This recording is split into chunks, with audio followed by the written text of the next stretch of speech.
The Orient Express leaves Istanbul bound for Paris and sparsely filled with passengers.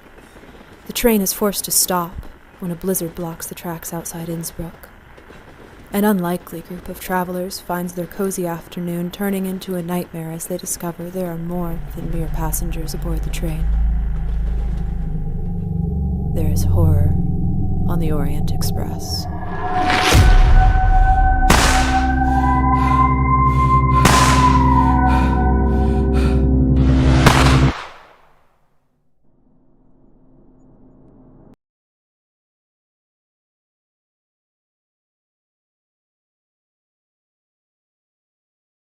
But I decided it probably wasn't worth the addiction.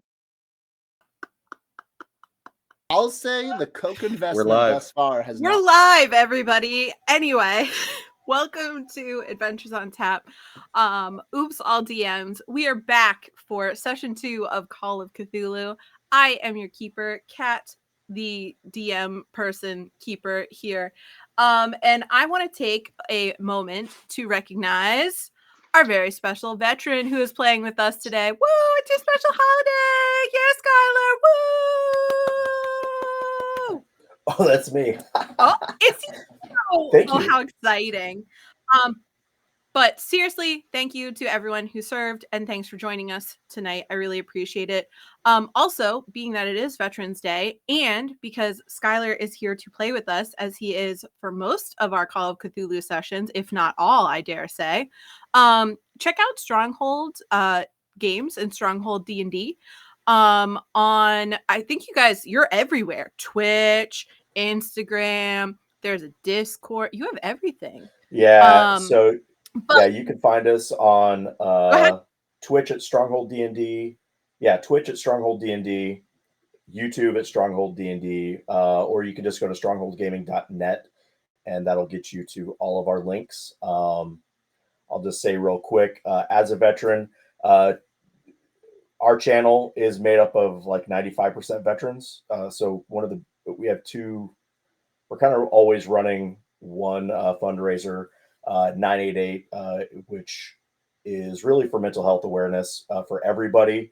But it's really big thing with veterans. I forget what the statistic is, but there's a lot of veterans that choose to take their own lives, and mental health is a big thing amongst the veteran community. So if you're feeling blue, if you feel like you're having a hard time, reach out to 988. It's free, and someone is going to be on the other end of the line to help you with whatever you are going through. It's a really great service. So we're always pimping those guys. And so if you want, donate to whoever you want to, but that's our always donation line there. Outside of that, we stream on Sundays at 2, every other Wednesday at what do we do? 8:30, and then every other Thursday at 8:30 as well. So check us out. Our setup is pretty sick. I love you guys. Other announcements, we planned on Call of Cthulhu being a 4-session piece. So this is session 2. Don't worry, for those of you who are not caught up, we will give a brief recap in a moment. But our regular disclaimers as we go. Basically, thanks Chaosium for making this cool game. We are abridging it and playing by the rule of cool. I know what the real rules are. You don't have to at me, and when you do, I delete it. Other than that, I don't care what you want to play. I play what I want to play. This stream tonight will be raising funds for Child's Play charities, which helps children in hospitals have access to gameplay. Thank you to those who have donated in the past and continue to donate. And for anybody who subscribes to us, that helps also. And then also, once again, thank you to UTJ Trains at Thingiverse for their model files and Peter Trabolski for putting hours and hours of this game board together, which today you're actually going to see the game board, and for all our designers and producers of all the digital content. So let's get into it. Last, we saw our train passengers. You guys were aboard the Orient Express, heading to Innsbruck. You stopped just outside. Thank you. I'm going to mute this chat right now because I don't need people telling me the rules. So you guys were heading to Innsbruck, and basically there is a big old snowstorm. So the train is stopped. You have all met and intermingled somewhat. The train is really sparse. It is heading to Paris as its end goal to refuel, restock. And so there's only about 20 passengers on the train, plus there are a few staff members on the train. You met Amélie Laurent, who is a secretary and accompanying a movie star named Claire. You met Aziz Hassan, who is a stowaway. And so far, the only person who's really seen him is one of the workers on the train and Miss Amelie. You met Ichnabad, who is our psychiatrist, professor type gentleman, who is kind of investigating dreams, and with a gentleman named Maurice, who is quite the big spender and friends of Gideon Thorne, our writer, and our writer, and mustache extraordinaire. And you also met a passenger who, did we go over names yet? I don't know if we actually introduced your name. I don't think we did. I'm pretty sure we didn't. And then that guy, you know. He had great shoes, though. He did have great shoes, which is really the most important part of it. A pocket full of gun. A pocket full of gun. It's what I might be known for. Isn't that what they call it? My shoes. All right. So we met everybody. We mingled. We drank. There were cigarettes. You know, it's 1934. And we all went night. And when you guys went to bed, there was some weird dreams happening. Our very first sanity roll. Ichnabad found a weird ass journal. Did we lose Cat? And no, did you? No, I see you. Oh, no, you're back. Oh, okay. That's weird. It's a sky. Okay, I'm Got back. you. I was into the dark. So anyway, we are going to be starting with a scream. And all of you ended up rolling sanity rolls. I have them from last time.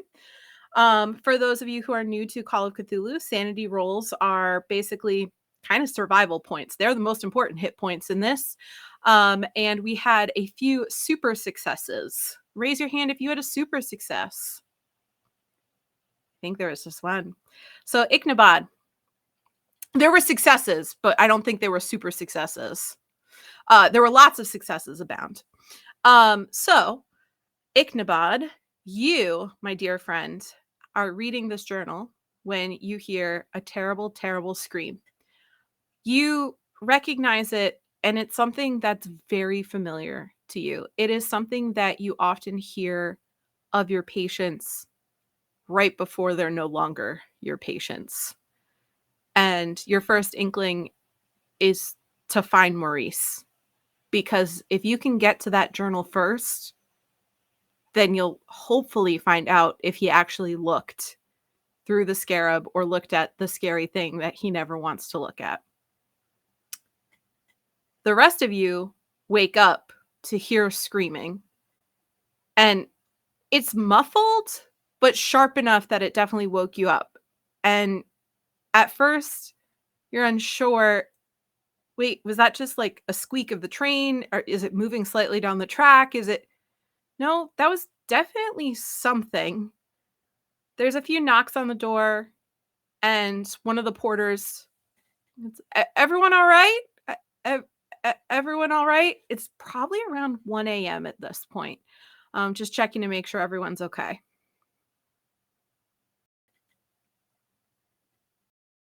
what do you guys want to do?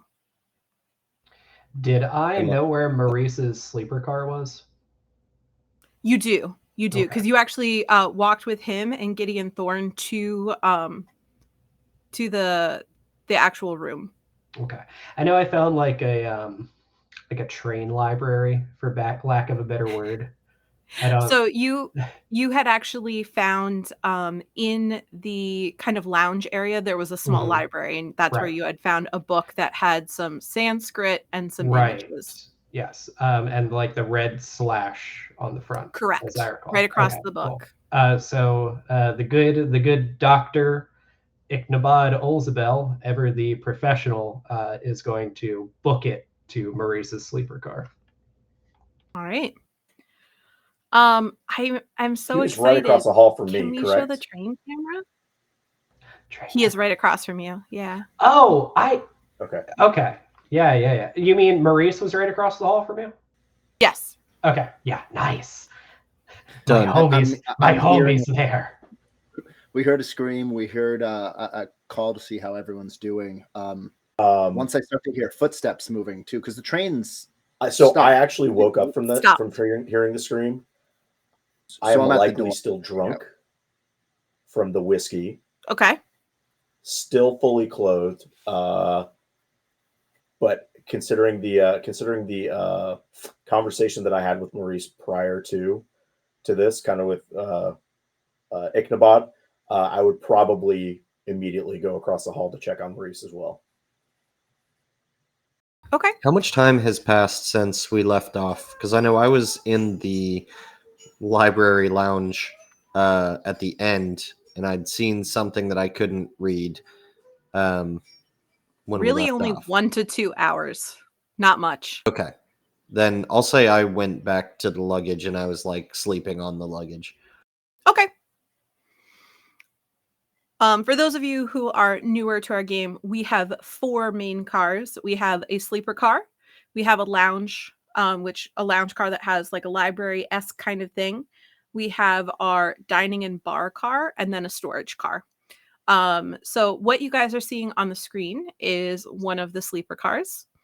Above the table, models were made. They were ordered. They're not here. There's a person in there. Don't you worry about it. I believe we can all see it in our hearts.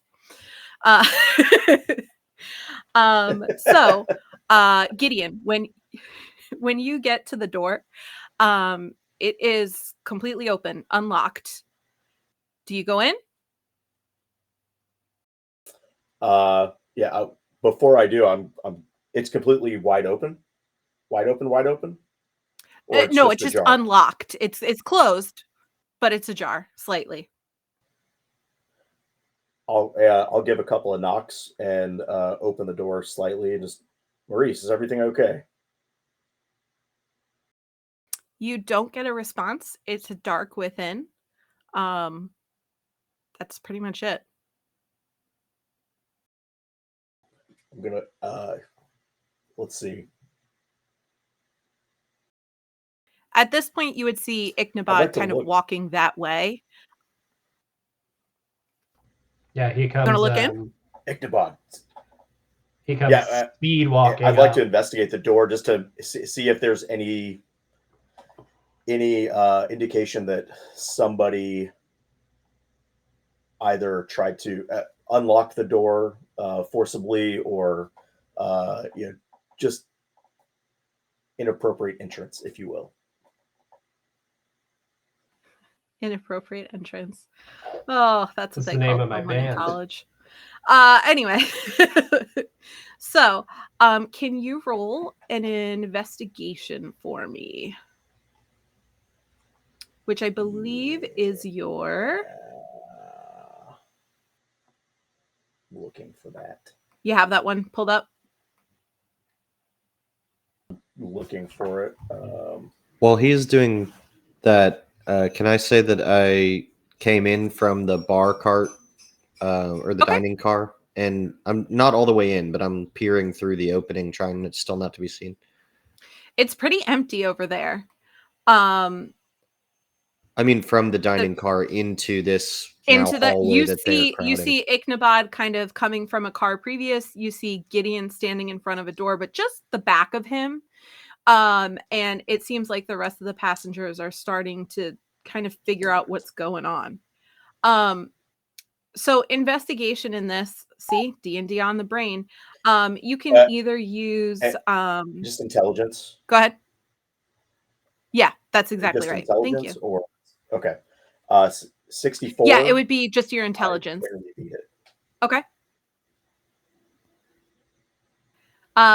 Yeah. So my, it looks to stat is you. 65, Remember, so I you guys. barely got it. Yeah. Okay. So remember, you guys are on a train in a blizzard. This is man-made, and it's 1934. It is extremely common with cold weather that, okay, maybe the door frame doesn't fit exactly. It's possible that it's ajar just because the locking mechanism didn't quite catch 100% when he went in. And because it's so cold, there's just a gap in the door. Doesn't look like anything nefarious. Okay. Is there any light at all? There is external light, and you could absolutely bring a light in with you if you would like. There is some electric capabilities on the train, but you would have to hit the switch for light in this room. I'm just going to hit the switch immediately. Okay. Hopefully it works. Just to get where everybody else is at, Asan, you're seeing them slowly in the doorframe. Ichnabod, you're now behind Gideon. Amelie, what are you doing? There was a strange noise. We are two women traveling by ourselves in the era that we are. I am peering very cautiously outside the door, and I might possibly have had Claire peek out the door also. Maybe a little further than me. When Claire peeks out, it's easy to see two of the gentlemen who were at dinner are kind of standing in the doorway, and it looks like they're taking care of whatever is going on. But she can sometimes be a little bit more curious and starts to step out way more. I move like I'm gonna like scrumper, but then I realize that other people can see us, and I do not do that, and I kind of creep out a little bit behind her, kind of crouched. Maybe with like a lower hand to grab the back of her clothes if I can do it in a way that nobody can see. Yeah. As soon as you kind of get a quick grab on her, she looks back and she goes, "Everyone is out here." Well, something bad is obviously happening. Well, yeah, and we should see what it is to make sure we don't get murdered. Why are we talking about murder? We are on a train. Who would ever conceive of murder on the Orient Express? Okay, That's the name of the show. Placement.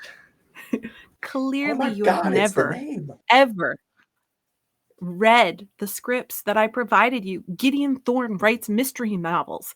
This is where he gets his ideas. This is exactly the kind of stuff that happens on these trains. Well, I thought it was made up, like fun. Like, I do not know. Last year you gave me a script of a giant monkey man that climbs a giant building and wags a woman around in his arms. How do I know what is made up and what is not? And I told you, my third cousin's sister's friend absolutely saw that when they went on vacation. I'm telling you, it's real. If you say so. But stay close. Mr. Cheap, where are you? Are you still in your room? Is my room beyond, like in between theirs, or beyond? So I think the best way to put it is at the very end of the train, there is Gideon across from Maurice. And then there's other cars, one across from each other. So you are probably more in the middle. You're only like 2 rooms down. Okay. So as Amelie and Claire are talking, whichever one, as I'm kind of looking down at Gideon and Ichnabod, I have looked back now. I'm standing around right by my door, and I've given both of them like a tiny little wave, just at different points, like not when they're both looking, but when one looks, I wave at that one. And when the other one looks, I wave at that one. But I'm kind of half there, eyes a little droopy, gauging the scene just by the door. My door. Gideon, as you turn on the lights, you know that there's a presence behind you. People are interested to see what happens and what's going on now. You have a reputation about you. Some in these modern times would call it the murder she wrote phenomena, where all of your friends and family get killed for content. But as you walk in and turn on the lights, there is Maurice strewn across the floor, face down. There's a book on his bed, and he is just still. He's much paler than you're used to, and the carpet is soaked red. I will immediately go into soldier mode and check his vitals. I'm going for the book on the bed. Okay. Ichnabod, can you please either, let's try sleight of hand on this because it's right in front of Gideon. Gideon, I'm making no attempt to be subtle. I'm visibly picking it up in front of him. All right. Well, then you gosh darn take that book. Yeah, he's not even he's not pretending to not go and pick up the book. Okay. I mean, so I'm going to see. I would see the soldier book. Mode. So what you actually see as you check his vitals and everything like that, he's gone. But as you go to check his pulse in his neck, you notice there is a giant slash across his forehead from here all the way down, just a single mark. And it's very similar to what he was describing to you, the red slash that you saw consistently. As you look at his face, there are tiny little red dots coming from his mouth, down his throat, and to a gaping wound where his heart would be. And he is just open and bleeding. But it looks like it just happened, but he's gone. He's still a little warm, but he's fading. Could I have moved to the doorway by the time that this his heart is gone. Ocular pat down is gone? His heart is gone. There was no blood in the hallway when we were coming up, was there? There was no blood in the hallway. This all happened contained in this room. Contained in this room. Basically. Jesus Christ. Can I hear this? And you can hear a big commotion. Absolutely. Well, like, now is anyone like describing it at all? Not yet. So right now, Gideon's seeing it, Ichnabod's seeing it. You guys are hearing that there's Aziz, you're hearing that there's a commotion down the hall, and everyone's focused on it. More people are coming. It seems to be a big deal, whatever is happening. What were you saying, Gideon? Well, as I turn him over, see the slash, obviously see his heart missing. I'm gonna turn to Ichnabod. Like, Ichnabod, shut the door now. He has picked up the journal and was just starting to like thumb through it, and then steps forward to shut the door. So again, I did step into the doorway. You're in the door frame at this point. Well, then, for God's sake, young man, get inside. Which room is adjacent to that room? Dining car side? I'm not quite sure I understand the question. So the room that they're in, is it in the middle of the sleeping car? No, it is on the end, closest to the lounge car. So it's farthest from the dining car right now. So what room is next towards the dining car? It is a room that seems to have been empty. Because like I said, there's only about 20 people on this train, so not every sleeping car room is full. I would like to, it sounds like the hallway is clear. I would like to sneak into that room. The hallway is not clear. The hallway is pretty full with the other passengers right now, but their focus is towards that room. So they're Oh, I all thought not all of facing them you. got in the Not room. yet. So right now in the room, there is Gideon, there's Ichnabod, and now Mr. Cheap. Amelie, Claire, the older couple, they're all now coming out of their rooms to head that way, but they are filling the hallway. Oh, okay. I would still like to, I guess, sneak my way into that room. Absolutely. however Everyone's possible. focus is not in that direction. It is towards this end piece. Can you roll for me a spot hidden?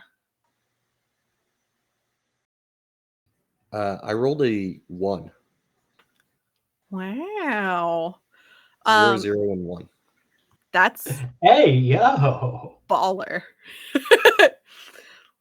Like an ethereal spirit, you just waltz through that door. Nobody pays you no mind.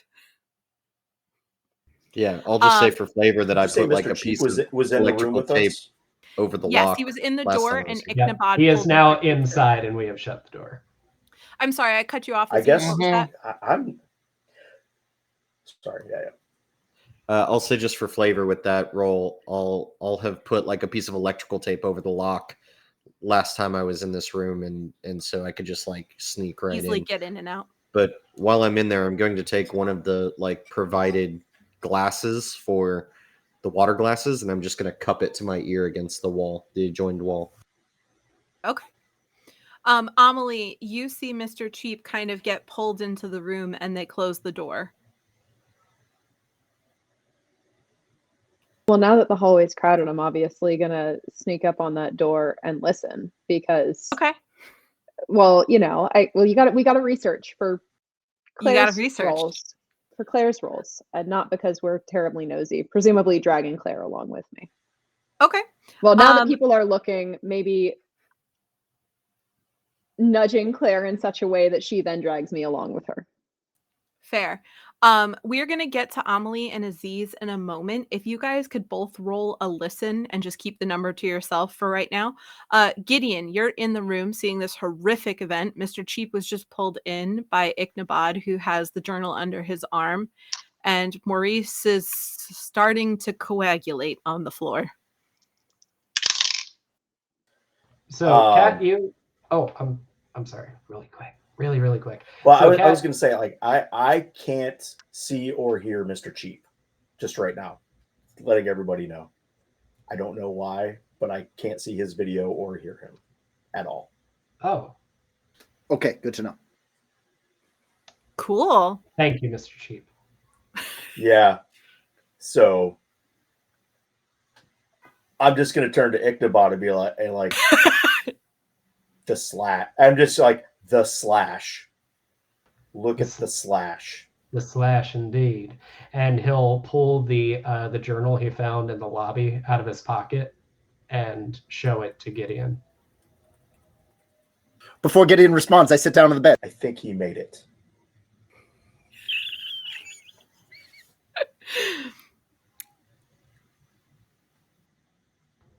He said before Gideon can respond, he sits down in the bed and he got it out the second before you started talking, which was was kind of impressive. Yeah. It was beautiful.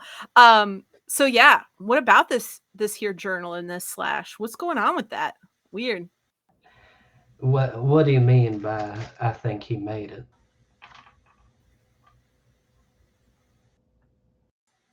Well, you remember the dreams that he was talking about. He would had the same dream over and over and over again and got to the same point every time.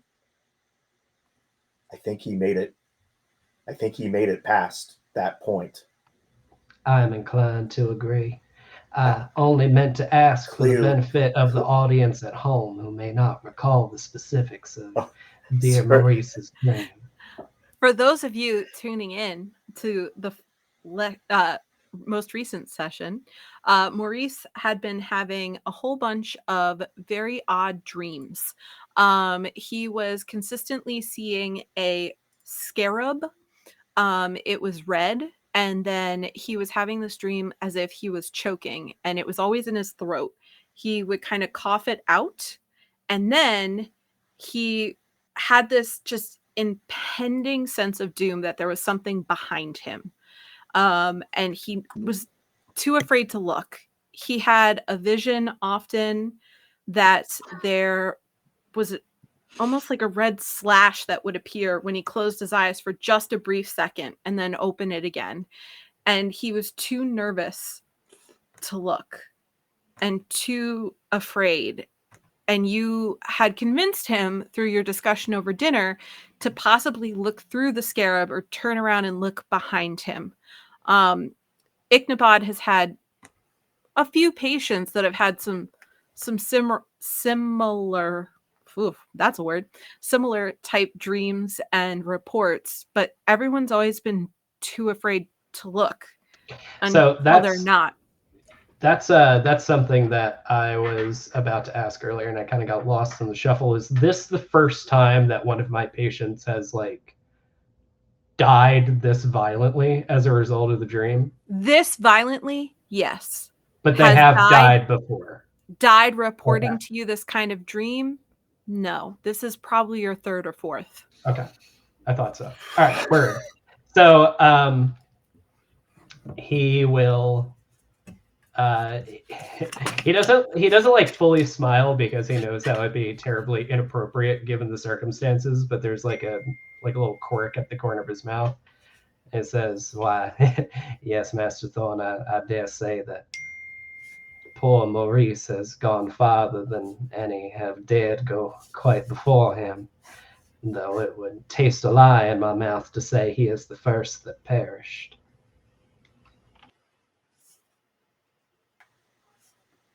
That's disturbing, yet not unsurprising. What does this mean, Ichnabod? I cannot be entirely sure, but it does appear to support my general hypothesis that the veil between what we dream of and what exists on this earth is very thin indeed, perhaps more thin than it has ever been.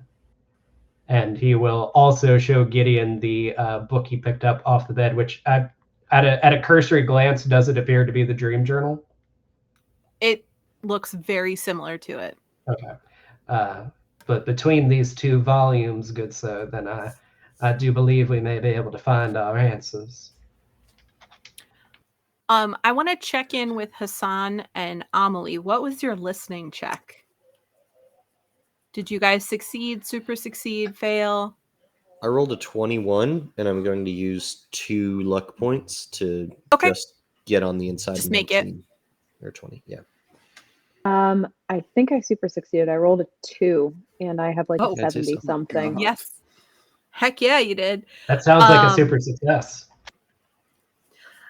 So as the rules lawyer in the group, a super success is usually a fraction below half. So it's usually like 1/5 or 1/4 of what your skill level is. Then it's definitely and then that. A super failure is usually way over double what your actual skill level is. So both of you hear the conversation that's going on.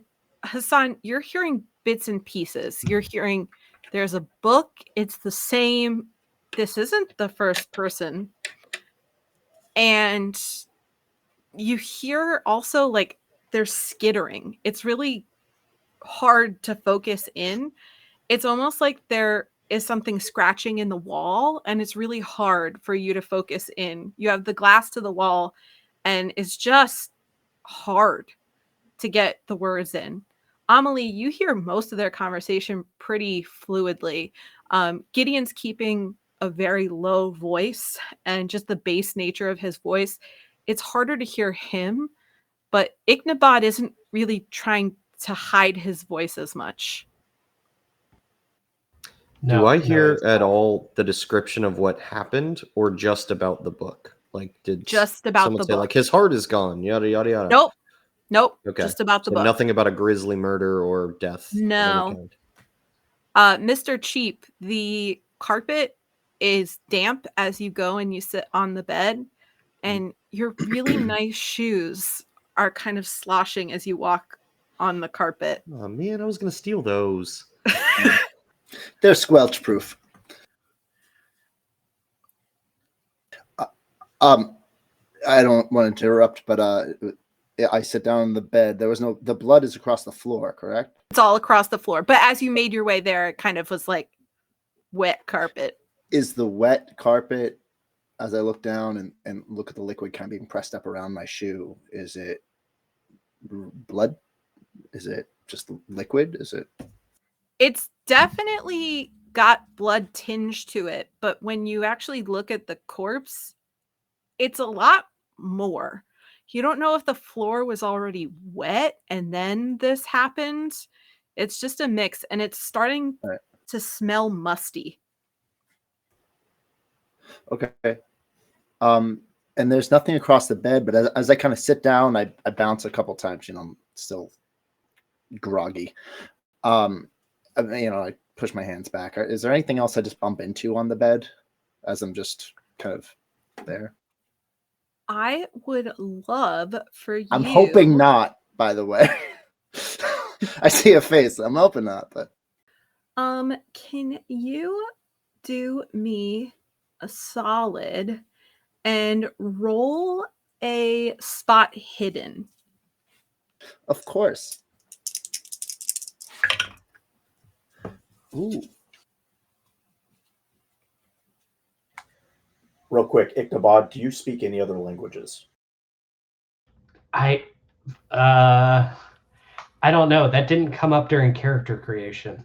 So you most likely do. Okay, so we will go with you do. He probably speaks German. Yeah. He practices. That's where his primary practice is. Oh wait, no, it's in Zurich. You probably speak German. I probably speak. We're gonna go with I speak German. Yeah. I chose primordial and dwarvish. I'll switch to German. Too. Okay. Hell yeah. What was that? I rolled under what is it? Under half? Yeah. I rolled All right. 15. Here comes the first time where I have to stand up and play with the camera, and I'm so sorry if I knock it off. By the way, based on what we talked about earlier, it is a half or a fifth of that number. Yeah. So if you're under a fifth, that's a super success. Ooh, your book. Ooh, what a pretty book that is. What's under the sheet? Well, you. What was under the sheet? What's in the box? What's in the bed? What's in the Why bed? is it not wet? As you lean back in the bed, your heel kind of catches on something under the bed, and your heel kicks out, and the heart rolls out. Oh. Oh no. No. And I move towards the window. Is the window already opened? It is not. I open the window. I put my head out the window. Will it open easily? Yes. Oh, I go out there and actually I vomit. While I'm out there, I also look at the ground as I open my eyes. Are there any? I know it's probably windswept storm, this crazy storm going on, but anything, any footprints, anything, even on the window as I go back in to close it. There be snow.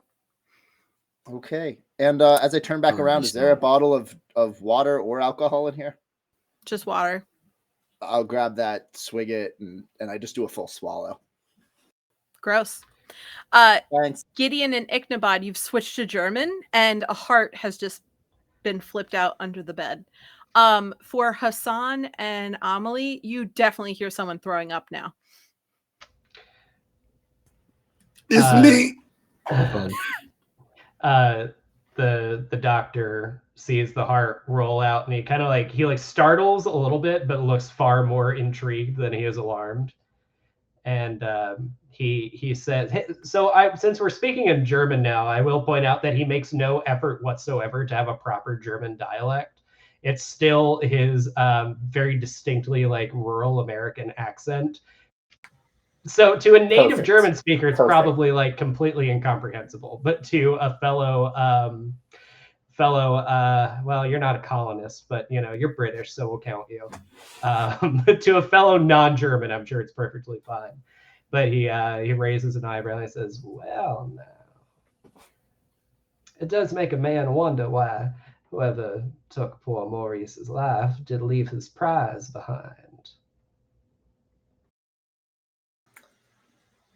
Agreed. What do you think this means? I'm going to pick up the heart and replace it back into his chest where it belongs. How cleanly does it look like the heart was removed? Does it look like it was like so ripped glad out or you like cut asked. out? Yeah.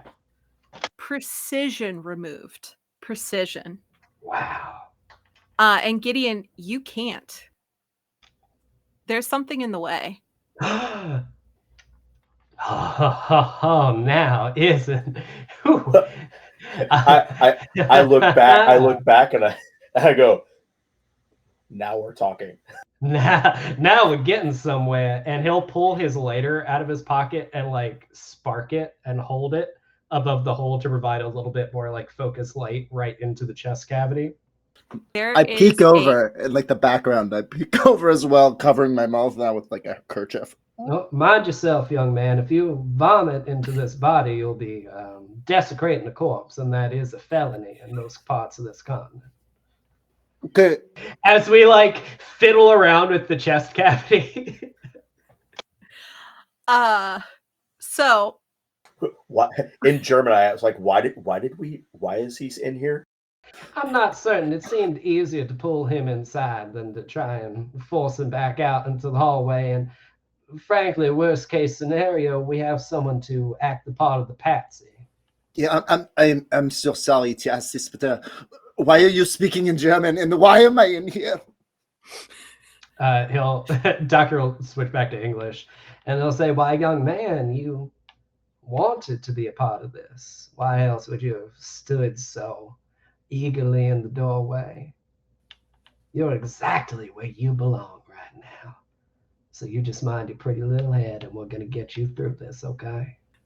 God, you creep me out so much. Good, then it's working. I listen. can take a couple steps back. I'll reiterate that. It's like, listen to the fine doctor. You'll be fine.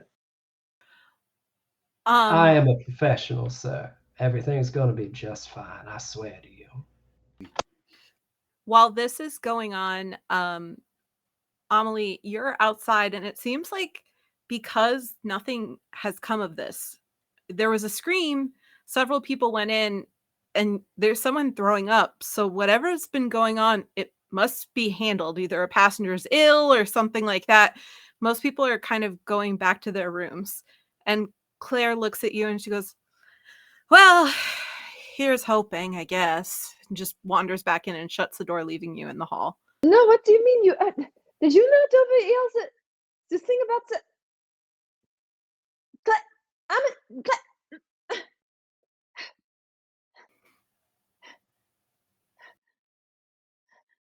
You are alone in the hallway, and the carpet's starting to get wet by your feet from under the door. I look down. I'm probably wearing what, like slippers? Yeah. What color is it staining my slippers? It's like a pinkish color. Yeah. Okay. Listen, I'm a girl. I know various dilutions of blood. I look down. I'm like, ew, ew, ew, ew. Oh my god. Oh my goodness. Ah! Ah! Ah! And I kind of shuffle from foot to foot, uncomfortable, and then furiously bang on the door. I do not know what you are doing in there, but it is out here.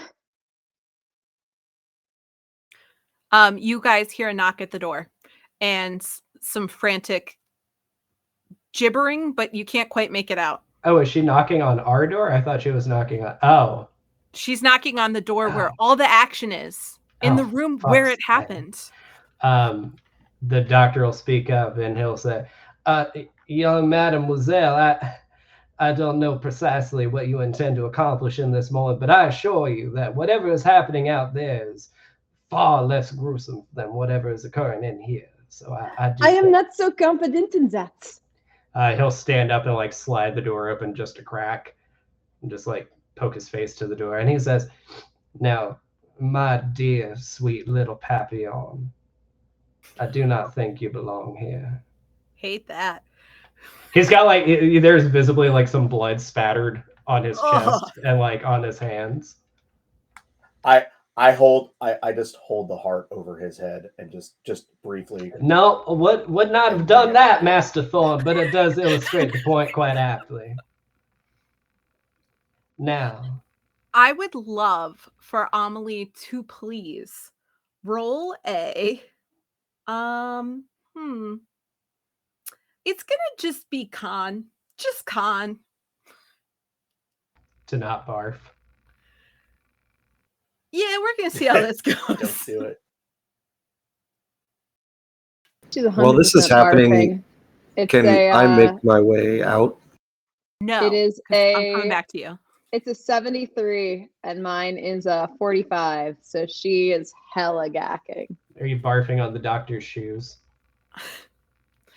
You're throwing up in the hallway, Lucky. so this is quite a lot of noise. I didn't know that this was going to be the "Oops, I'll vomit" episode, but to each their own.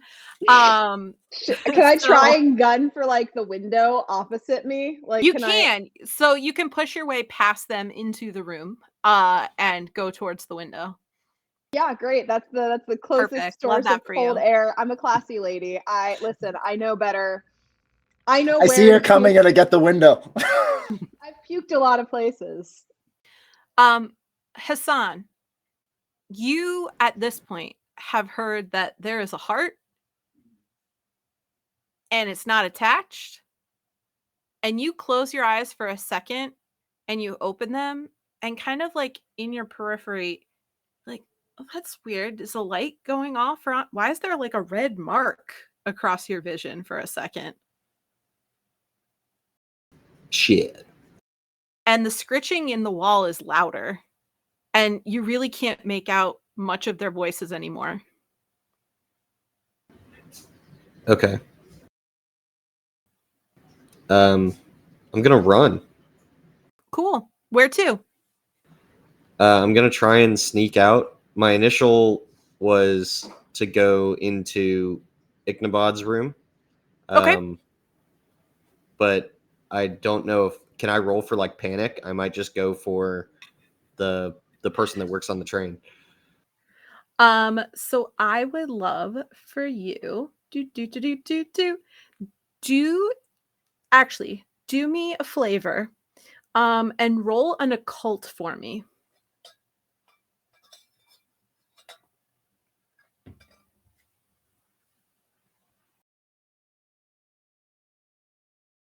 That's a 68, and I needed a 5. Perfect. Yeah, that's fucked up. You don't know what's going on. And then just regular old percentile or D10, just give me a number between 1 and 10, and that determines where you're going. 6. 6. You can make your way into the actual like servant quarters sleeping room. And there are 3 gentlemen. There's 2 sets of bunk beds. One of the beds is empty. One of the gentlemen is the one that you've been working with, and the other, are his accomplices. You actually know them. They don't work on this train. The people who work on this train are still in Turkey somewhere. They got kicked out. These are the That's all people right. who helped you get on here. I will. Can I see? Is there just like, do I have Yeah. swimmers or what's going on? Is it still there, or it was just a sudden slash? It was just a sudden slash. Okay, interesting. I'll go up to the one that I was dealing with before, and whether he's in bed or standing outside of it, I'll like grab his arm and say, "This trouble. Right here in River City. Da." And sorry. I'll just say, there's been a murder. A murder. They kind of like groggily look up at you and they go, okay. I And slap him across the face. kind of wakes up a little bit. Oh, wait, did you do it? No, idiot. There's been a murder. The thing we're looking for. I think it killed someone. Well, that's why it's in the case it's in. What are you talking about? Just on your feet. On your feet. Go. They kind of slowly get up and they're like getting themselves together and like, murder. And then all of a sudden, one of the guys on the top bunk sits up so fast, he kind of almost cracks his head, but catches himself. He's like, oh, fuck, it's out of the case. And all of them immediately get up and just start booking it. When you look out. That guy, the one on the top, I'll try and hold him back. And I'll say, this way, red. Does that mean anything? This. He kind of looks at you, cocks his head a little, and he goes, oh, well, you'll know soon. Sorry, friend. And kind of Don't pushes pity me. past you. I will cut you. What will happen? And I pull my knife out. You can feel free to cut me, but it's not going to help you at all. Like a grown-ass man, he just throws both hands in the air and just shits and sits down. As you sit down, the rest of them are kind of packing. And they are loading up their stuff and they are grabbing their coats, and you don't necessarily speak the language they're speaking, but you know enough that they're out of here. They are going out into the snow and they are out. Okay. And if they leave, how are you going to get paid? Right. I'll ask them that. I'll say, take me with you. If you leave, I have nothing. Oh, little one, if we take you with us, then we might be next. And literally one of the guys opens up just a small pouch that he has. It's not much. It's not what you were promised. It maybe equates to $1 or $2, which for you is a crazy amount of money. And he gives it to you and he goes, enjoy it while it lasts. It's not going to be very long. So I'm going to take one of my knives and hold it right to one of their crotches. And I'm going to say, you stay. And let the other ones leave and see if I can intimidate him. Okay. Can you roll an intimidation? It is intimidate is a skill. I rolled an 18, but that doesn't mean anything with my body size, so I'm looking for intimidation. Oh, yes. Oh, shit. I needed a 15. Do you want to use your luck? Yeah, sure. I'll use 3 more points of luck, so I'm at 45 now. Okay. Oh, sorry, 4 more points to get under. I can't math. Just lie to me. So when he looks down, he kind of is like, I've always had a soft spot for children, including the future ones. Okay. Have a seat. Birds and bees, now.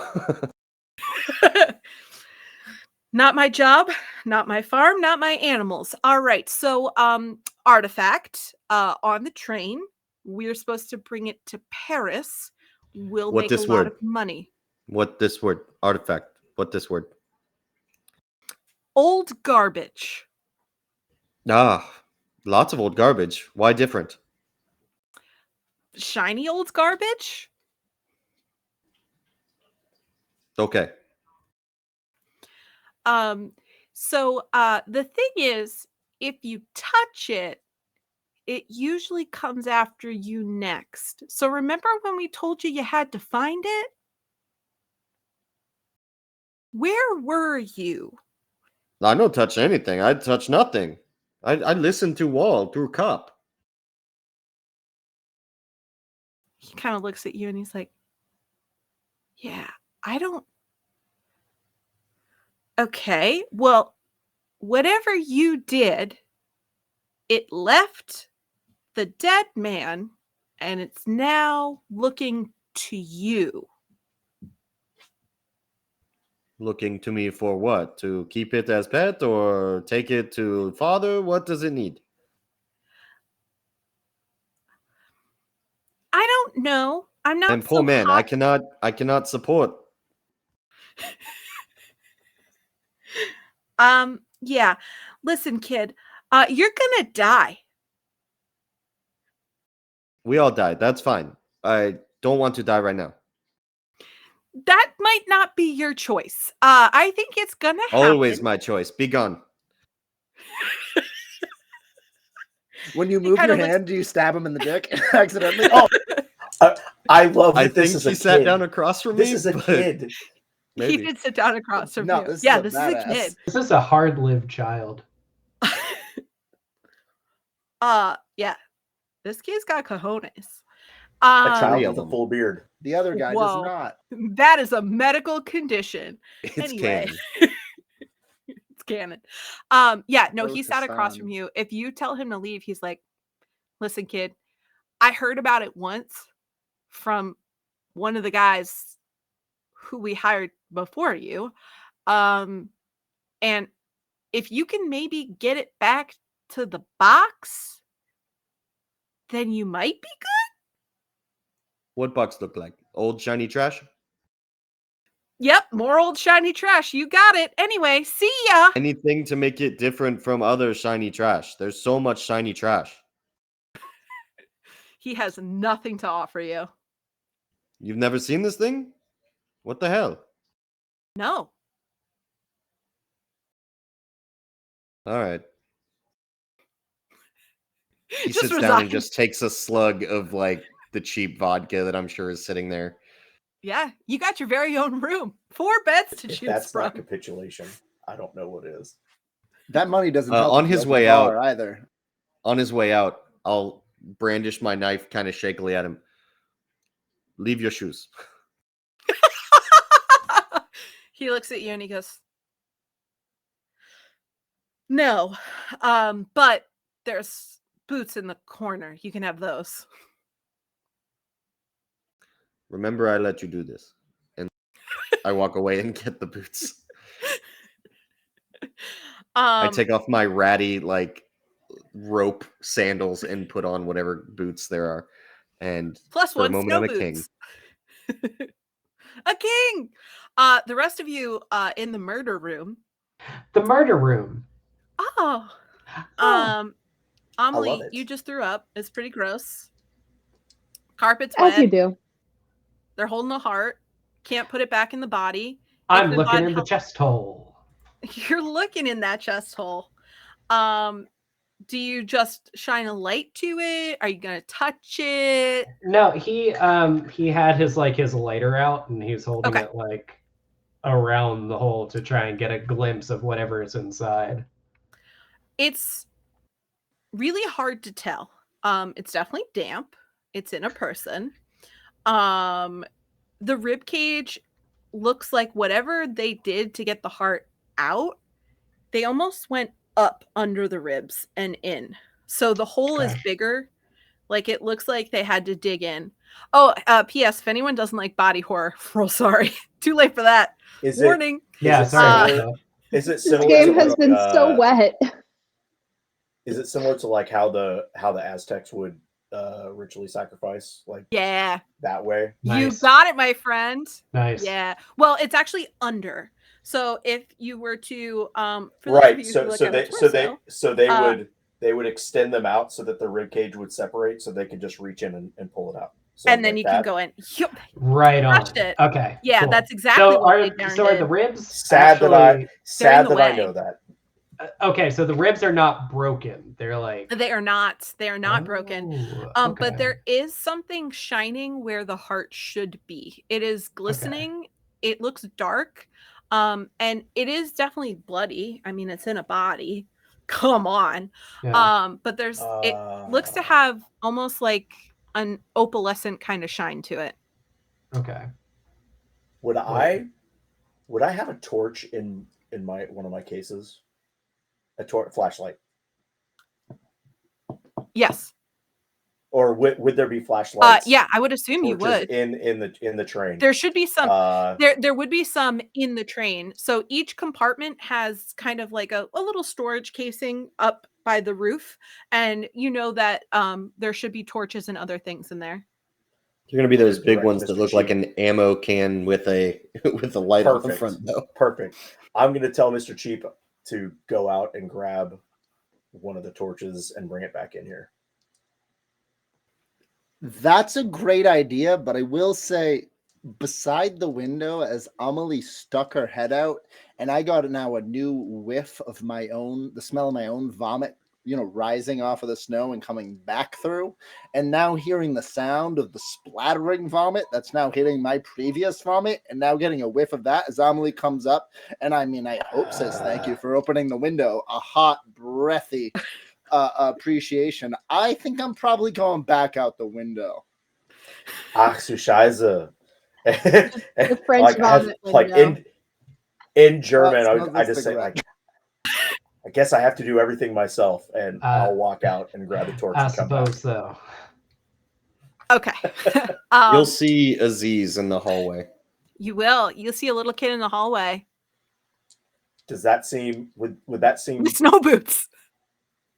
Big odd? boots. That's so fucking would that weird. seem odd to? It's so weird.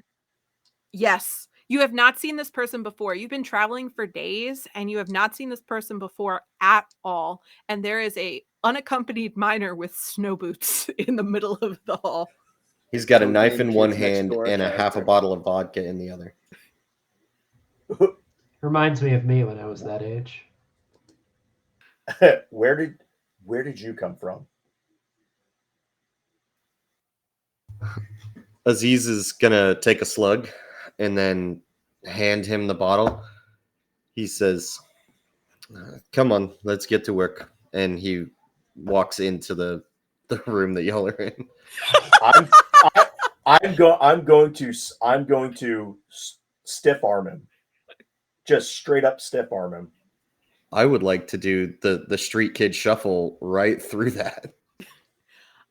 Okay, so here's how that kind of works. I would like Z's dex, and I'm going to need strength from Gideon.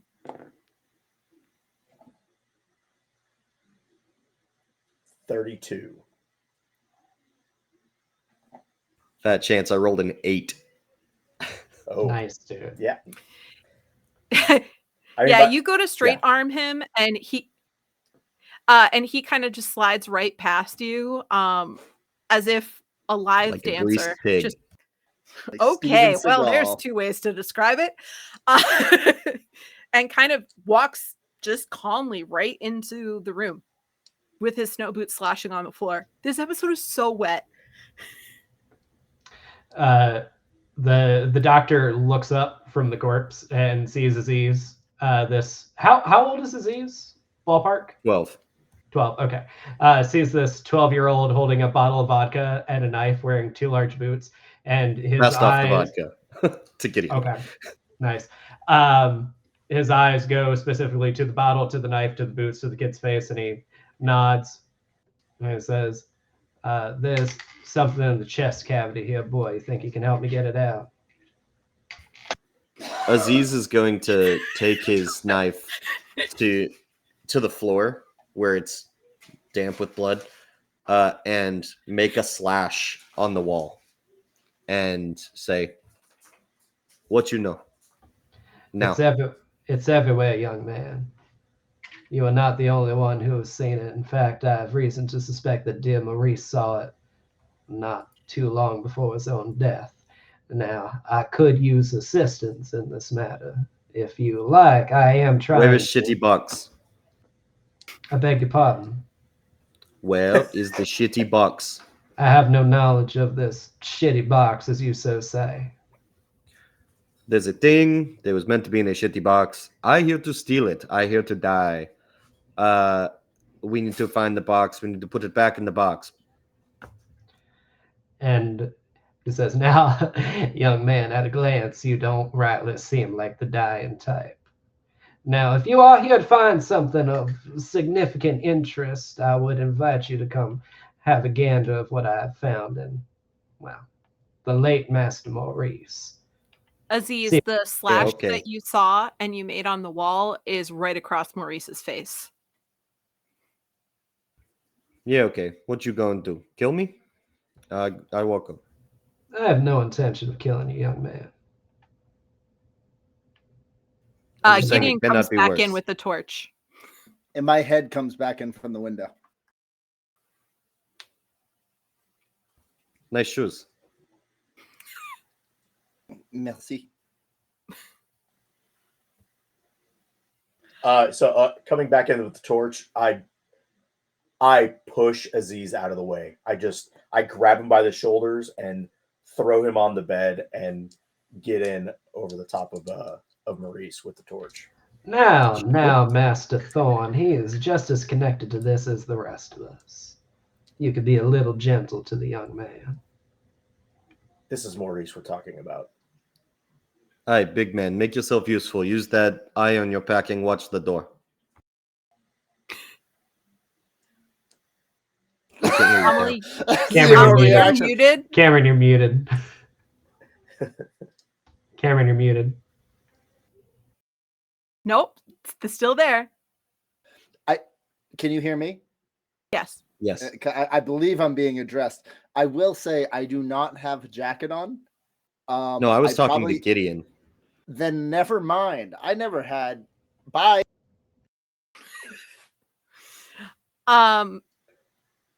So let's And I regroup. pointed to the holster under his arm. I'm gonna paint everyone a beautiful word picture. We got Amelie kneeling at the head of the bed with her head out the window, still able to hear all of this. Barfin. We've got Mr. Cheap now head back in, standing next to Amelie, witnessing all of this nightmare fuel. We've got Aziz sitting at the end of the bed, not by the window, if you look at our beautiful little diorama, who is witnessing just horrific things, taking it like a champ. We've got Gideon Thorne holding a torch to an open body of Maurice, and Ichnabod totally chill with all of this. This is cool. This is normal. I'm a doctor. Come on. Are you a doctor? I have the piece of paper to prove it, young lady. I have a piece of paper. It's astounding what a few words on a sheet of paper will get you. You know what I mean? No, I do not, and I do not want to know. I what can't you read. mean. I feel a kinship to you, young man. This weirds me out. As well it should. You have good survival instincts. Now, there is a foreign object that is shining inside of this man's rib cage. Is anybody in God's creation going to help me get it out of here so I can have a look at it? Yeah, okay. I'll dig it out. In German, I just look at him. I go, "What the f do you think I'm here for with the torch? Let's get this out." Well, you didn't bring a pair of pliers, now did you, Master Thorne? Why do we need the pair of Thorn? Aziz is I'm just gonna gonna do a strength hop check up there. and like let's the do dagger. CPR on him and break his rib cage. Yes. All right. Yeah, Gideon's crack trying to that build this cage, kid boy. up. Gideon's like, I can do way better than this child. I like Right. this weird rivalry between Gideon Thorne I'm and the loving small it. child. The 12-year-old. And You're not that cool. Can I please have that strength number? 3. Can we work Awesome. together for me to cut it out while he's pulling the thing open? Well, here's There's how no I pulling. envision I'm doing it. straight CPR, straight Yeah. just like So crunch the rib cage in one Use move. your little kid hands to reach in there and grab so him. here's what's gonna I've happen. got a dagger. Yeah. Oh yeah. So Gideon goes in full sternum, cracks that sucker right on open. And Aziz, you just have such little baby hands. That's not 12-year-old body, baby hands. Little grab my strong hand. Someday I'll lead the free world. And you put your hands on in that broken chest cavity, and you pull out a black obsidian scarab, and it is covered in gore. Ooh, I toss it well. nonchalant to the doctor. He'll kind of like jerk back and let it hit the ground, and he'll pull a kerchief out of his back pocket and pick it up with the kerchief. And he says, "Hey, now, young man, I had a young feeling. man, we must be gentle." Gideon, you now look down, and can you roll a sanity check for me? 6. Nice, dude. Hell yeah. Nice, Nice. dude. And Man, my you guys are sanity crushing is this. 65. Have we rolled over a 20? Tonight? Probably I don't Oh, think yeah. we have. Aziz has. Oh, Aziz, yeah. I did Aziz to all over the puke. place. I rolled Yeah. well over a 20 to puke. You know what? I'm proud of you. Gideon, you look at it, and it doesn't disturb you so much as you see a clear line. The red markings, it's actually going up. It's almost as if this scarab climbed in through the mouth and popped the heart out, taking its place. So Oh, is the so is the the- scarab so- like so the red- heart-sized? Oh, so the red dots on the side of his face were the scarab? It definitely correlates to little decals on the scarab, as if it was animated at a point. But he's got a slash across his face? Yep. So he's got a red slash. He's got little track marks, for any better term. But you weren't sure But if they are were they going connected? in or coming out. They are not. Okay. The slash So the runs sca- this so way. it's- The marks kind of go towards the mouth. And so basically it climbed in somehow and Awesome. Ictabod. Yes. Have you I do We wish need you would find call me shitty bugs. doctor. Nobody seems respectful of my medical degree, but that's quite all right. So how big is the scarab? Is it like human heart sized? Is it like big Yeah. enough to? Oh hell yeah, dude, that's awesome. 8 pounds, baby. That's so sweet. So yeah, he's got it held in his hand in the kerchief, and he looks at Aziz and says, "Young man, you keep talking about this box. What is the relevance of this box? And let me ask you perhaps a more salient question. You said you were here to retrieve an object. Is this the object you were told you needed to retrieve?" I am here for artifact, and I'm told that it's in a box. I told the workers of the train that it was out, and yeah, they ran away. And when I tried to cut off testicle, they tell me it need go back in shitty box. What else do you know about this? He just nods when Aziz says cut off testicle. He's like, "Yep, that is what you do when you're a street Correct. child and you're trying to survive. That's exactly what you Absolutely. do. That's very Doctors normal." know this. He nods. and There's he a says, way about Aziz that does not invite arguing. Yeah. He nods and he says, "What else did they tell you about this object? Boy, it needs to go in the box. Do they know where the box is? Did they tell you anything about the box?" They tell me it kill me unless I put it in shitty old box artifact. Why you? Why would it kill you? Because I see the slashy thing. I listen to you idiots on the other side of the door, Hey, and then all of a sudden I see the slashy thing, and then I go tell them. They freak out. They run away. They give me boots. where did you see the slash, young man? Did you see it physically on a wall somewhere? But did you see it with your eyes? But it wasn't really there. Did you hallucinate the slash? It move when I move. Just like that? Then it gone. Onto your vision. I'm extremely curious about this kid. Fascinated. Oh, now I'm out there. I'm now off. As soon as he starts talking about the slash, I was more paying attention to Maurice, but as he starts saying that, I look behind my shoulder, and I'm paying more attention to Aziz and what he's saying to Ichnabod. Amelie, can you roll listening for me? Because this is interesting. You're seeing the same thing that Maurice saw. Outside of the game, yeah. No, I will say that. Gotcha. You saw the same asking you thing in that character, Maurice I believe. saw. Yeah. 23, which is under half Nice. for me. I'll just point down Maurice. Aziz will lean down and grab Maurice's hand. Nice to meet you. What's your name, son? Hank. He hops out a laugh like that, and he bites his lip and just nods and he says, "All right then, Hank. We're Nice gonna meet get you through this." Shitty box, we're fine.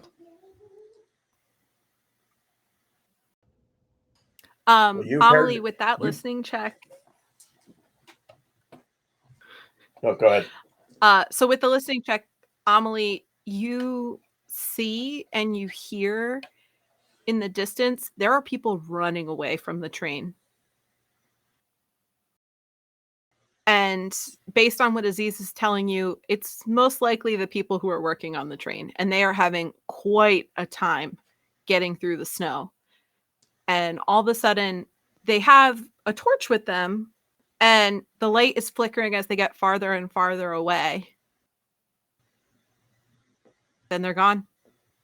Like the light just like goes out like unnaturally, gets- not like they crossed doesn't look like they No, crossed a hill. it almost as if a flame, it flickers and then it just goes out. I duck my head in and I slam the window. And I offer you some of the water. I take it, I chug it, I wipe my mouth on the back of my hand. Very, very polite, like somebody who's puked with a lot of lipstick on, just a nice. We need to find the kids' shitty books because the entire train staff has left. I do not know where. But then the torch that they're holding, it is gone. And they're yelling, we need to find the kids' shitty books. Take a breath and settle down now, Papillon. What's happening? Look out the window. So do not open it. What do you mean the train? The conductors, the engineers, they all left? The staff. They sound like the staff. They have the same accent. They are running and they make sounds like something is in pursuit. Like they are being pursued. Like they pursue. They're running, and then the torch is like, and then it is like gone. He'll look at Thorn and then Cheap. Still don't know Cheap's name. Look at Thorn first, then look at Cheap, and he'll, "Sir, I never did catch your name, but I fear that I may not learn it. Apparently, there is some kerfuffle going down outside. We maybe need to be prepared for any eventuality." What door did they go out of? Little boy, what door did they come from? Oh, hello there. How are you? They left out the back. I'm going to run for the door to make sure it was closed. And I'm going to grab Cheap by the collar because he was making eyes at me earlier. And if I know one thing about men who make eyes at women, it's that they'll at least pretend to be gentlemen long enough for me to get away from something. So I'm gonna try to grab Cheap by the collar, and I'll go, come on, we must check the door. God, she's the Please, best. I'm just wearing suspenders and a what would you call it? Like a tank top undershirt. Yeah, White she beater. grabs him By by all the that. You would call it a suspenders. white Grabs Oh, him yeah. by the suspenders. Oh no, it's and even yanks better. him towards No, the door. I'm floating across the ground. And while I float, I do take a deep whiff as I kind of Philip, too. accept this situation. And I know that the window is open. We probably lost a lot of the air. Am I still getting that must? Yes. Basement. Is there anything that would like around that would make me feel like I should smell that, just like obviously there, like anything as I'm passing Maurice's body, anything? The My smell is experience much, much closer. It's getting much stronger the closer you get to Maurice. But it's still strong in the room, even though that window was open and like the wind was whipping Yep. around and everything. Okay. Yeah, I'll get pulled out of here. So I peppy the pew right over Maurice and out the door. Right on. Beautiful people, I will be back in just one moment. He drank too much beer and he's got a tinkle.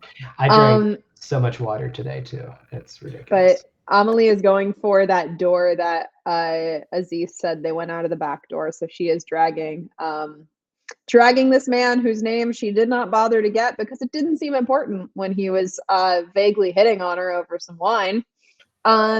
She is dragging this guy towards the back door to go make sure they closed it because she heard some shit go down outside and she is not about to be a victim of shit going down.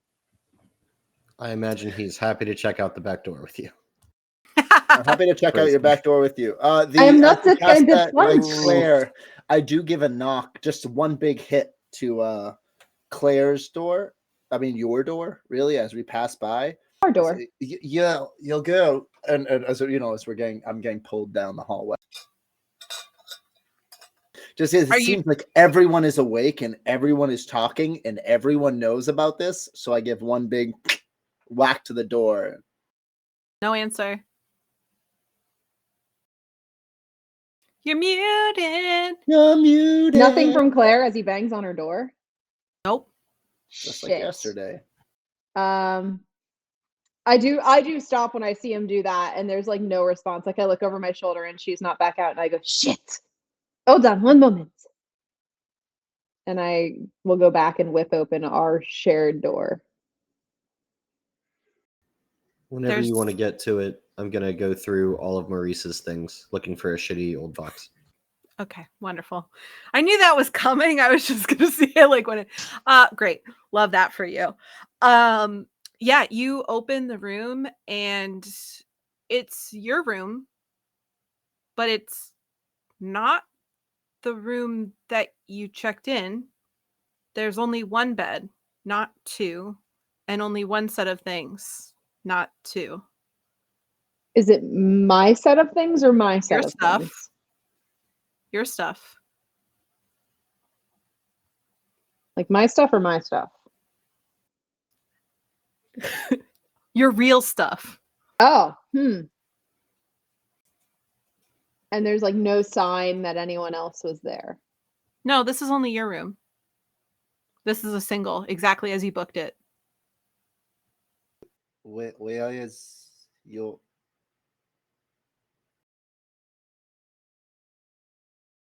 Amelie? I guess to clarify, did we see the other person? Yes.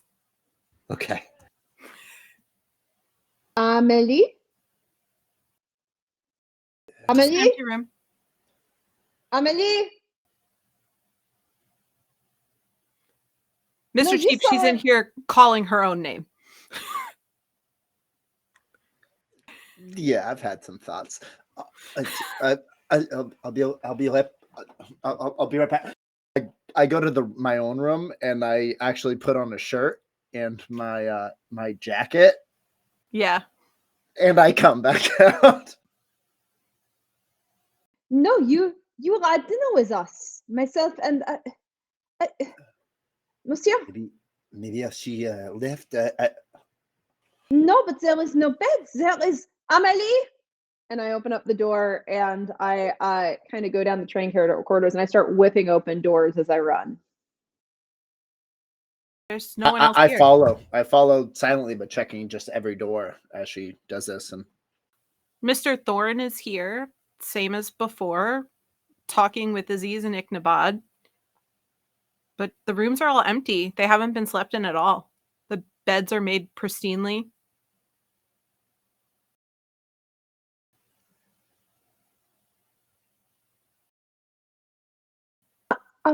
Amelie, no, she would not have left. Come along, Monsieur. I'm so sorry, I did not get your name.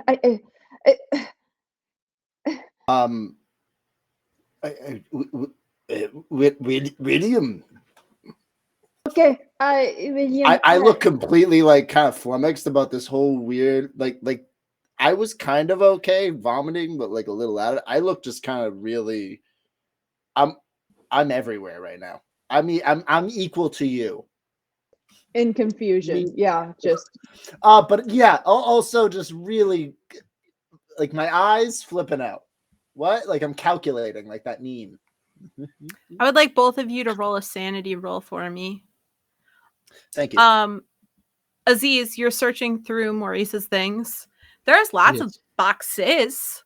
There's a box that he probably kept his shoes in. There's a hat box. There's a suitcase. There is a bunch of paperwork in another box that looks like a possible manuscript. It seems to be one of Gideon's older books. You don't know if Maurice helped him on it or what. You can't really tell. You just know the picture of Gideon is in there because you can't really read it. Okay. How nice is the suitcase? Is it like a fancy one with like the brass corners? It's definitely got brass corners and a buckle on it. I'm going to hold it up and to Ichnabad. Artifact? Don't believe so, young man. I toss it out the window. Your companions. No, that's fair. It was likely nothing relevant to our current investigation. Your companions, they made no mention whatsoever where this box might be, what it might look like, nothing of the sort. I have recently learned that I was meant to die from them. So, companion, strong. Not so much. No, I see. But still, the question remains. Nothing in regards to the box. Just that there is a box somewhere upon this train, and we need find it. All I know is it is artifact. I have no reason to believe that Maurice was in possession of this box. We may need to search the other sleeper cars and see what we can come across. I am to assume you have already been through the cargo. I slept on it. No box. I see. Well, logically, I mean, you saw lots of boxes, but it was like canned goods. Nothing right. Fun.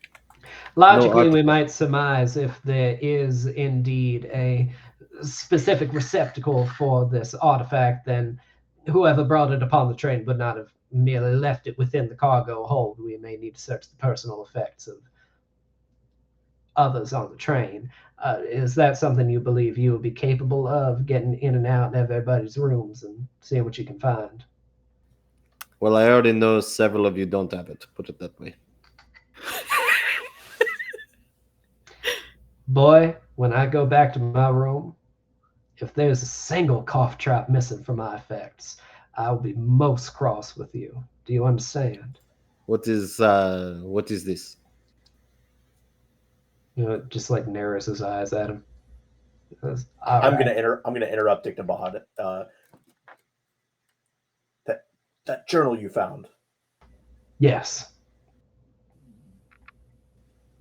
Could it give any clues to this? I was waiting for the opportune moment to take a deeper look at it, but I suppose there is no time like the present. So he'll thumb through the journal and he'll let's go over to my room. Let's go over to my room. Get away from this. Okay. I have a curious question. If he opens it, can I read it? That's a great question. Are you going to look at it? Yeah. Do you know how to read? Well, No, Sanskrit? that's what I'm would saying. send- Like, would I mystically know how to read now? Can you read for this Sanskrit? weird language? I would tell Aziz, like, boy, go search the cargo car for a scarabs are Egyptian generally. I would tell him look for this a type of box that has weird images on it that's possibly gold, possibly stone, but adorned with, and I would just describe what hieroglyphs look like. Yes. I will say I recognize Aziz, I'm sure, to be of Middle Eastern, North African persuasion. I will show him the Sanskrit in the slash journal that I found, and we'll ask specifically, like, I know you're unlettered when it comes to English, but can you read this at all, young man? Aziz, can you please just intelligence overall? Come on, Aziz. Come on, Aziz. I rolled an 11. I did it by a 5th. Wow. So you magically read Sanskrit? Nice. I guess. Or at least I recognize Yes! So you recognize set of symbols.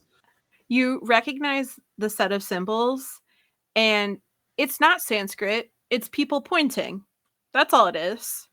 The first one's pointing to you, and then it's pointing to a square, and then it's pointing to a bug, and then an arrow to a box that it goes in the square, and then there's a stick figure missing its head. This isn't you know this already. The bug has to go in the box or else you're going to die. That's exactly what it says. So he's interpreting it as pictographs, even though it doesn't look like that to the rest of us? That is how he is seeing it. Because he does not read. Wild. Okay, cool. Got it. Fascinating. The dice lay how they may. That's I'll cool. say that. I'll say, yes, it says it point to me. It's a bug going box or head. And that's it. That's all it says. Nothing else. You can't get you I don't anything talk else? to you, old man. I talk to creepy guy. Some taken, but it's quite all right. Gideon, you hear some panic from the hallway as Amelie and now William are kind of like frantically opening doors. Is crazy lady okay?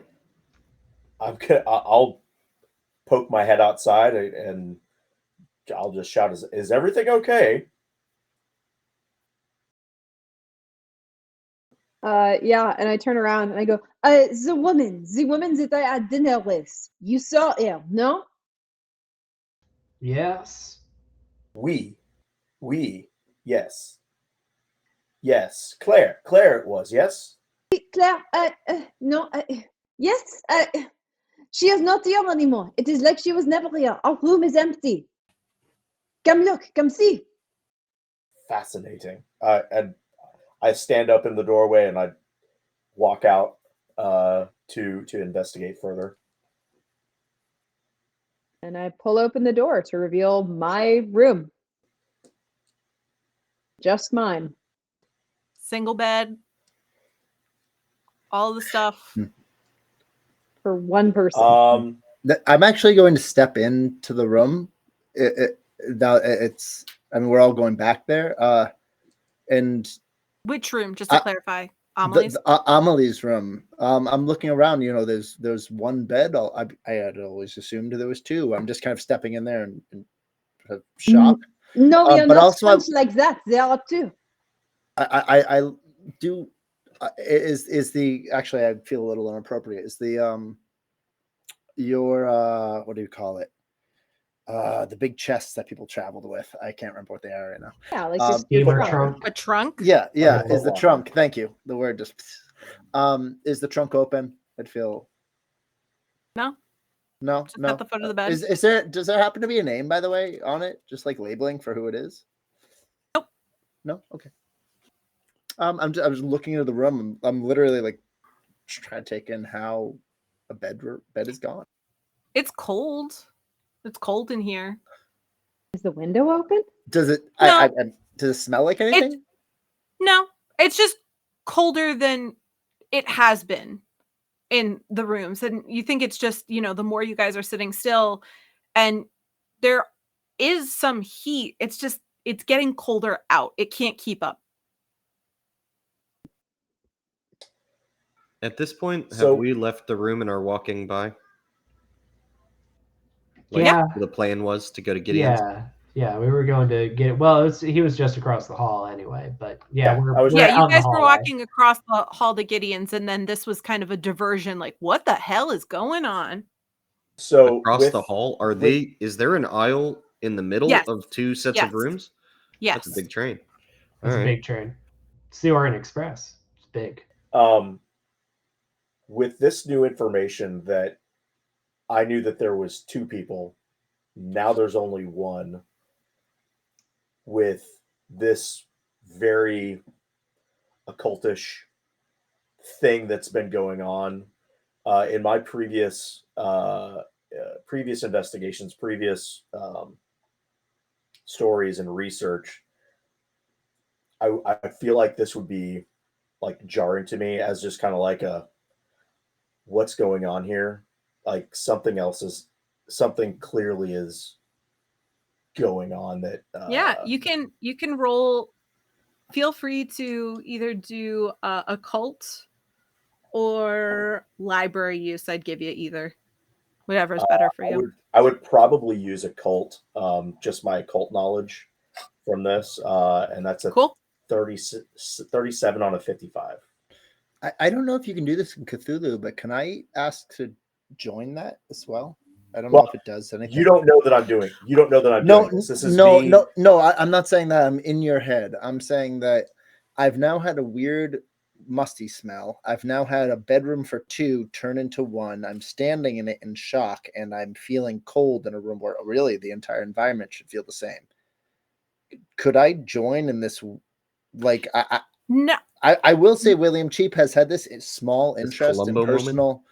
Well, I do have a small interest in like occult practices. You can do the your idea of this.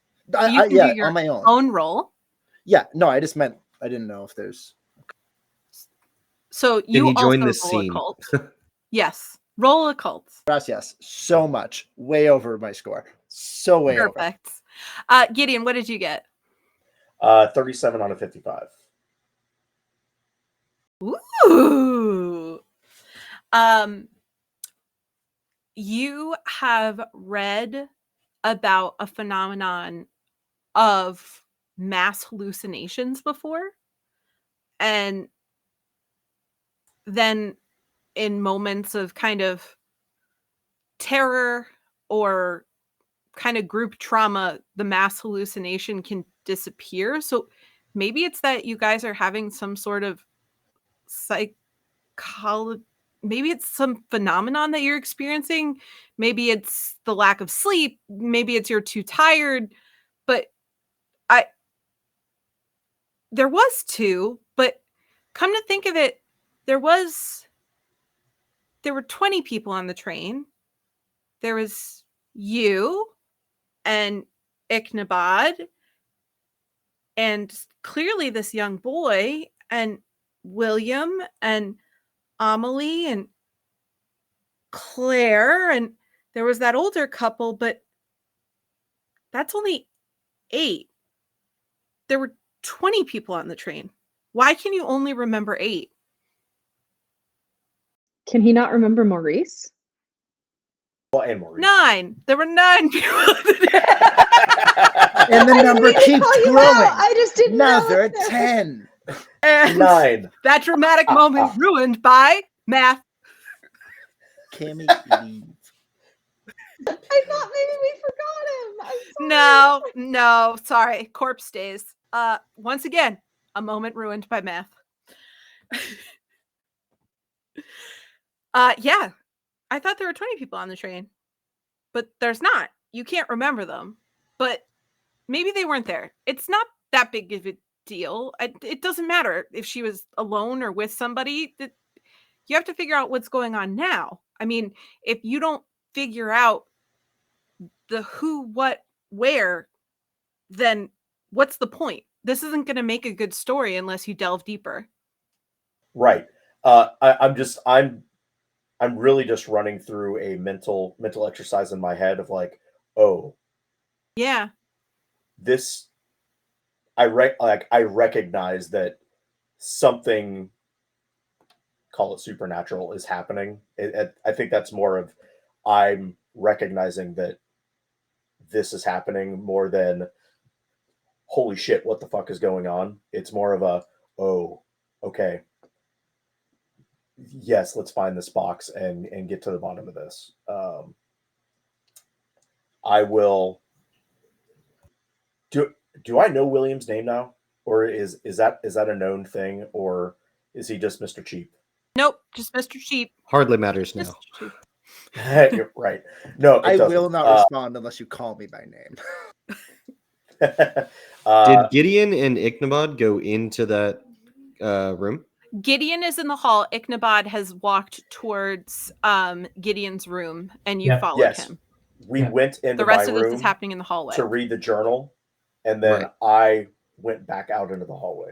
Yeah. So as we passed that going on, I didn't intend on going with the journal. Okay. Aziz just shakes his head, says "Sumaseji," and works his way back to the car with the luggage, and he's going to start cutting open bags if they are still there. Yeah, they're absolutely still there. There is, you go to the storage car and there are crates upon crates upon crates, but nothing different than before. There's a lot of old newspaper and cans, and it's pretty bare bones. Clearly the train is in desperate need of supplies. But there's not much in here. And this is where the personal luggage was? I mean, like the checked luggage?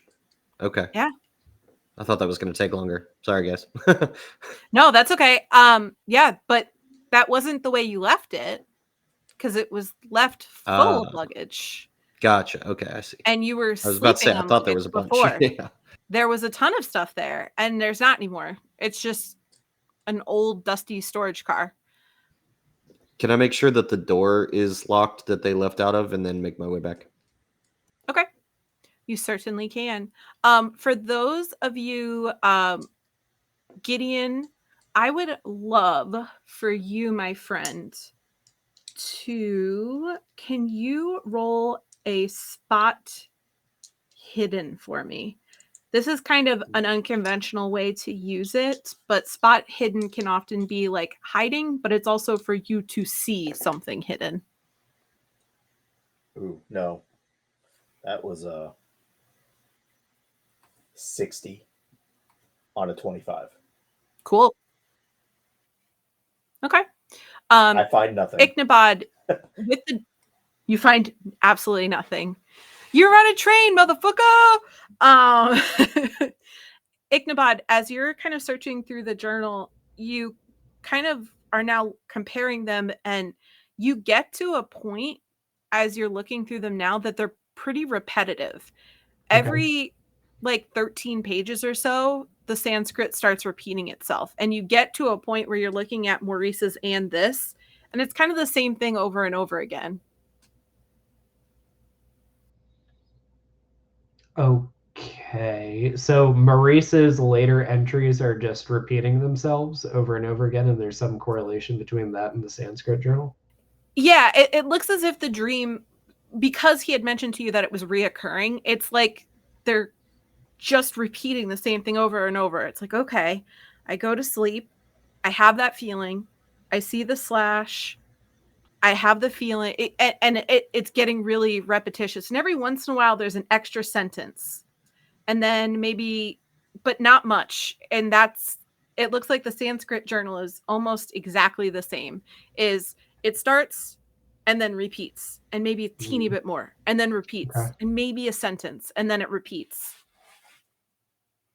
So there's no significance to the most recent entries from Maurice's journal. It's a little longer, but that's about it. And you do see Maurice has some that you can read beyond the Sanskrit. It's like he's translating it himself. And it's almost like a little pep talk. I talked to Gideon. I talked to Ichnabod. Tonight's the night. I'm going to look at it. Here's my plan. I'm going to go into the dream. I'm going to have it like always. I'm going to hold up the scarab and I'm going to see through it. And then I'm going to turn around and see what's going on. And you look at the scarab that you guys had, that you kind of have in the kerchief, you can't see through that at all. I was about to ask. Damn. It's obsidian. You can't see through it.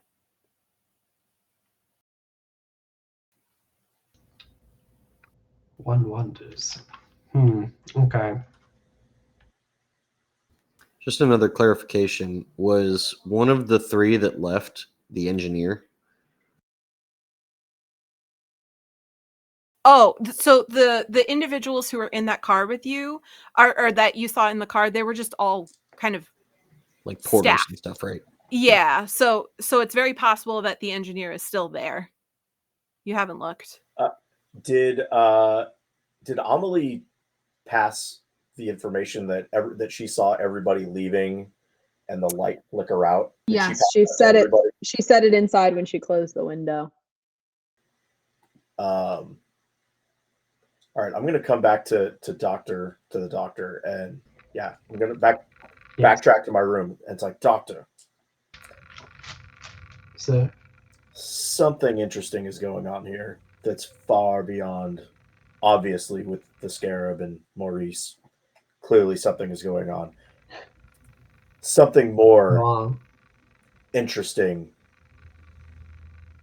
is going on here. Talk to I me, hear somebody's Master fan. Thorn. Talk to me, Master Thorn. What's happening? Where there were two with Amelie and Claire, it is only Amelie now. I don't understand. It's only her. She left. You mean her companion left the train? It was never here. Oh, yes. She was. She saw. I think. I don't know what it is, but I think with what she saw, with the crew walking away, and the light flickering out, and the fact that her companion isn't there, we're missing several other members several other passengers. It's just us. I wonder if we possibly went through some sort of temporal fracture. Who is to say we have not crossed into the world of dream ourselves? Maybe the door works both ways, Master Thorn. It's possible. There is no one else on the train aside from us. Not that we've seen. It's just us at this point. I do regret to inform that there's no leads to be found within the journal. Aside from the most compelling truth that these two journals, he holds them both up like side by side, appear to be telling approximately the same thing. If I did not know better, I might assume that Master Maurice was translating this document here into his own journal, but we know that is not the case.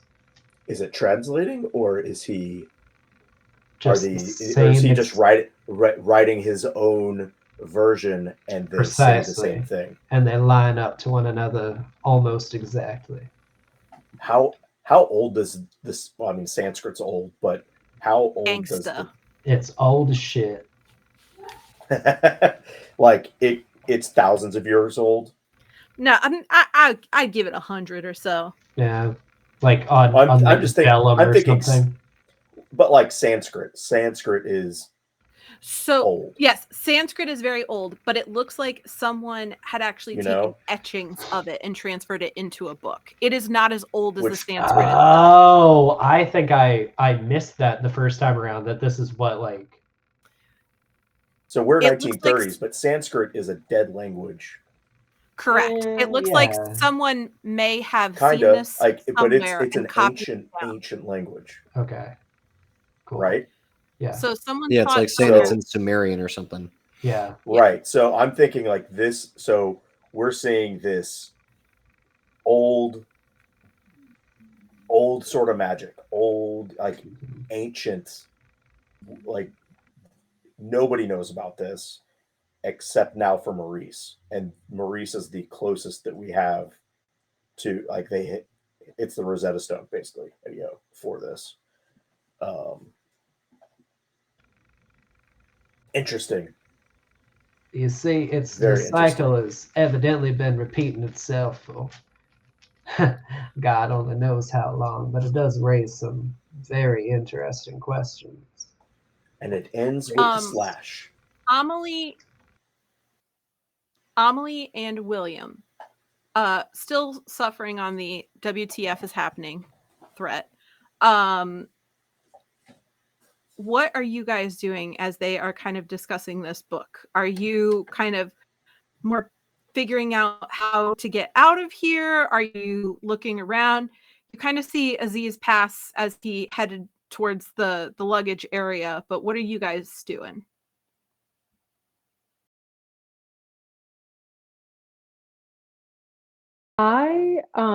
Okay, so my friend is gone.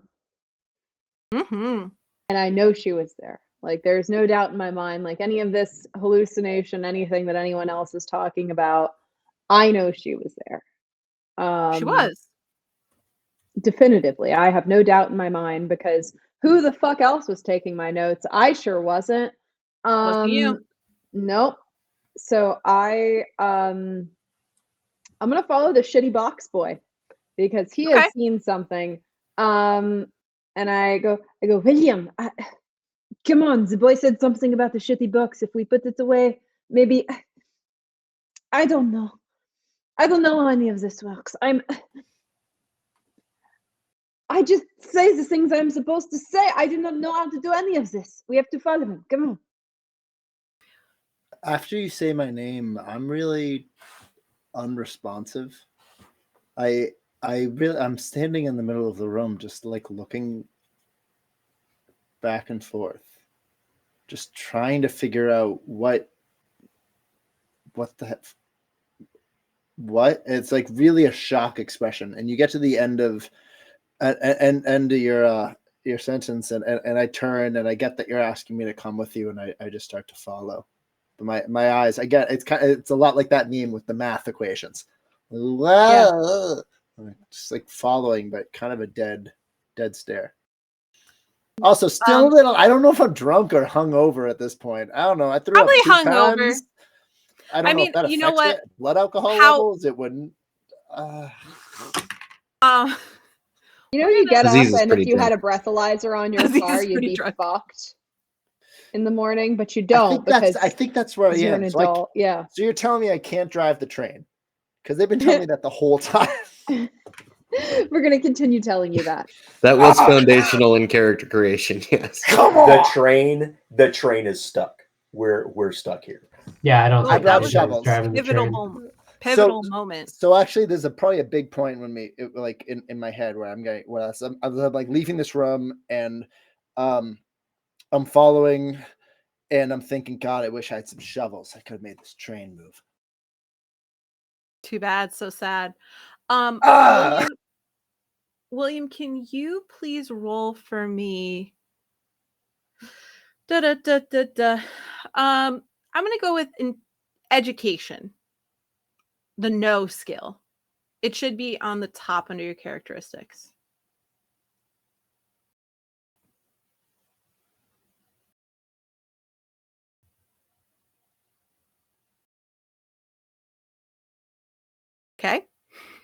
The anticipation is unbelievable. You can still roll. Are we all ready? Yep. I definitely Yes. thought you asked a different character. Sorry about that. No. I was reading my stats. Action, slightly over. It's a 73 on 65. Are you gonna use luck or are you gonna let it ride? Episode 204. Burn these Do lucks, it. kids. Do it, I baby. know you want me to. I wish I did last time. I'll go for it. For the team. Yeah, get it. I think I have to. It's Mita Pizza still. No. Or do I have to get the You No. gotta go under. So it's 9 points. Yeah. I'm not sure I care about you guys that much. I'm gonna pass on this. Okay. So 8 was okay, but 9 is too much. 9 was too much. Yeah. Many. Bridge too This is a far. man who budgets. He probably has 10. All right, that's fine. So you guys go towards where Aziz came from, and he went into the luggage car, which is past the storage car, which is past the dining car. And you guys head on in, and it's dusty, it's dingy. There is not much in here. There's crates, there's cans, there's no luggage anywhere.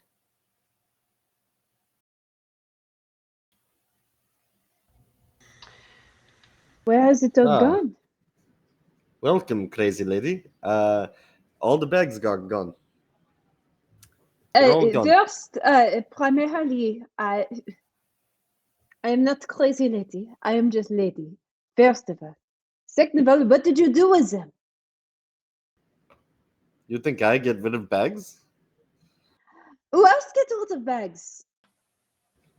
How about you go out that door? You see if you find bags.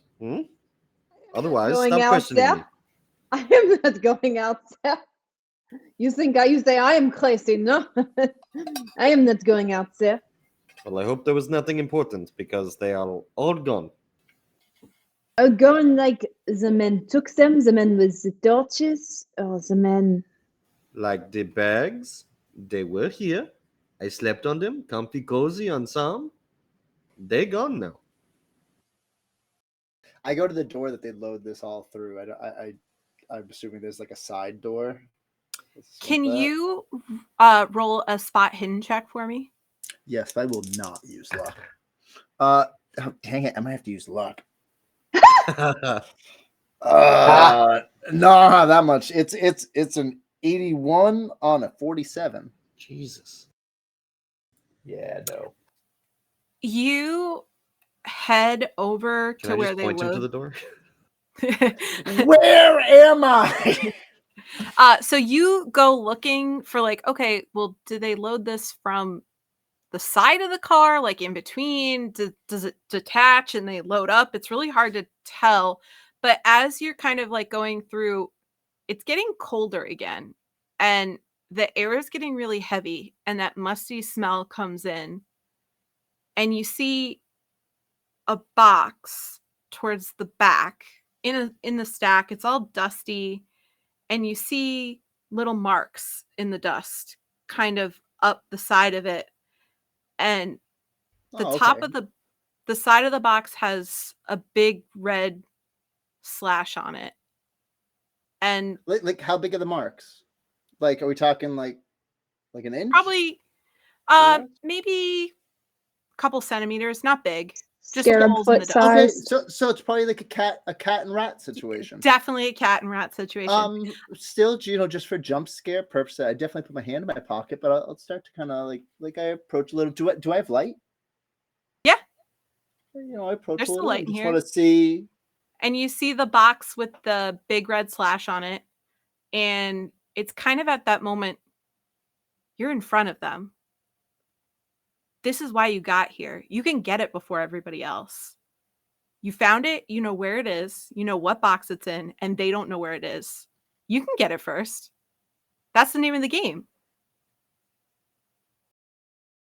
You gotta end. So anyway, thanks guys for coming to episode 2 of Call of Cthulhu. I would like to thank everybody for playing It's in the tonight. box. Thank you to the wettest, wildest episode of Math Hate